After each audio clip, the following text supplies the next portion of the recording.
Hey y'all, it's Megan and I'm sewing up a Carissa crop with the solid back and short puff sleeve. The first step is going to take your two front center pieces and place them right sides together.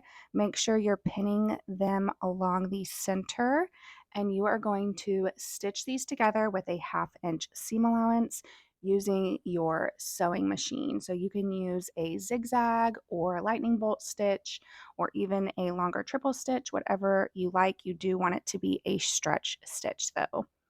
Once you have the two pieces sewn together, you are going to press the seam toward one side. If your fabric is a little thick, you can go ahead and trim or grade one side of the seam to reduce the bulk. And then you're going to top stitch it along the side that you pressed it to, just a scant 1/2 inch from the stitching line to create that faux corset casing. Once you have the center front panel done, then it's time to attach it to the front side piece.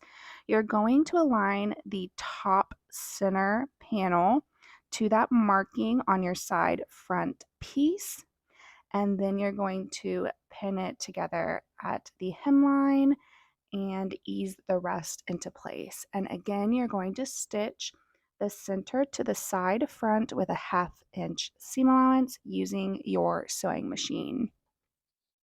Once you have it stitched together, you are going to again press that seam toward the center, and you're going to top stitch it on the center panel piece.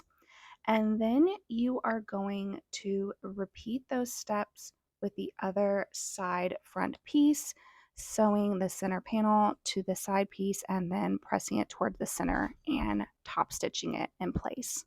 After you stitch the center to both front side pieces, then your front piece will be complete and it's time to sew the shoulder seams. So you're going to place the front and back pieces with right sides together, aligning them at the shoulders, and you are going to stitch it together with a 1/2 inch seam allowance. And you can go ahead and use your serger for this step if you want. And you're going to do the same thing with your lining pieces. So placing the front and backs right sides together and stitching them along the shoulders. Once those shoulder seams are sewn, then it's time to stitch the lining to the main piece at the neckline. So you're going to place them right sides together, aligning the shoulder seams and the front and back neckline, and then sew them at the neckline with a 1/2 inch seam allowance. I like to use my sewing machine on this step so I get a really crisp corner, at least on the front and back neckline.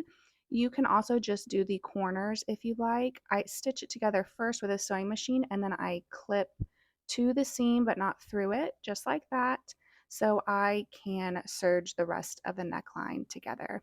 If you're using a fabric that doesn't have great recovery, you can go ahead and add either some interfacing or clear elastic into the seam when you're sewing the necklines together so that it doesn't stretch out. Once this is together, you are going to press the lining toward the wrong side and give it a nice press. And then you're going to understitch the neckline so that the lining does not peek out while you're wearing it.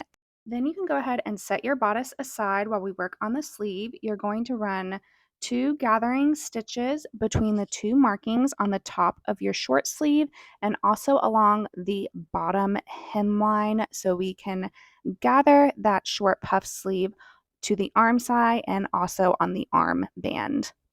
Then we're going to pin our sleeve to our bodice. You're going to match the front notches and the back notches, then the center notch to the shoulder seam. And then you're going to pull your gathering stitches so that the sleeve matches the arm side and pin it in place. And then you're going to stitch it together with a 1/2 inch seam allowance, and you're going to do the same thing on the other side with the other sleeve piece. Once you have the sleeves attached, you can go ahead and remove those gathering stitches. And then you are going to stitch the front and back together along the side seams. So you're going to fold the bodice in half, aligning the edge of the sleeve all the way to the hem of the shirt, and stitch it together with a 1/2 inch seam allowance. Go ahead and repeat on the other side so both the side seams are sewn, and you can baste the lining and the main piece together along the bottom hem.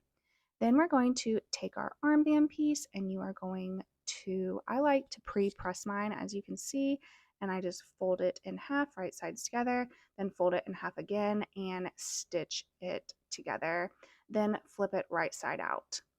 Next, you're going to quarter both the armband and then the hem edge of your sleeve, and we are going to place the band right sides together with that sleeve piece matching the quarter points and the side seam to the seam on the hemband. And you're going to gather the sleeve to match the band piece, and then you're going to stitch them together with a 1/2 inch seam allowance, and you can press the seam toward the band and go ahead and remove the gathering stitches and repeat on the other side. The final step is just hemming the bottom of the shirt by pressing a 1/2 inch towards the wrong side and edge stitching in place. Then your Carissa crop is complete. If you have any questions, you can leave them down below and I will try to answer them. If you make one, as always, I love to see them posted in our Facebook group, or tag me on Instagram at Made for Mermaids, hashtag Made for Mermaids Patterns, hashtag Carissa Pattern.